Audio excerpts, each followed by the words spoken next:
Magandang umaga! Kumusta po? Narito po ulit ang update natin para sa lagay ng ating panahon. Ngayong umaga po ng July 18, 2026. Sa ngayon po ay patuloy pa rin na southwest monsoon o hanging habagat ang umiiral po dito sa ating bansa, lalo na po sa kanluran ng Northern Luzon at extreme Northern Luzon.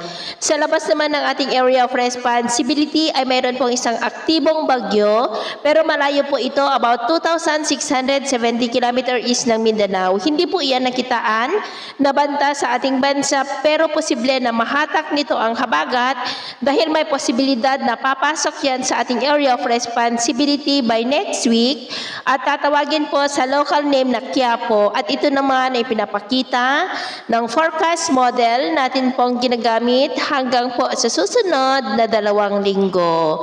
At sa lagay naman ng ating panahon, ngayong madaling araw ay maayos naman ang panahon sa malaking bahagi ng bansa, pero may mga tsansa ng mga isolated rain sa ilang bahagi po ng Aurora, Coron, Legazpi, Sorsogon, Catanduanes, Camarines Sur, Davao Oriental, at dyan po sa may Jolo, Sulu. At mamaya ay sisikat ang araw sa malaking bahagi ng bansa, mainit at maalinsangan ang panahon, pero may tsansa ng maulap na kalangitan na minsan ay may mga pulo-pulo na mga pag-uulan dyan po sa may coastal areas ng Pangasinan, ilang bahagi ng Sorsogon, Northern Samar, Ormoc, Davao Oriental, Zamboanga, Jolo, Sulu, at Basilan.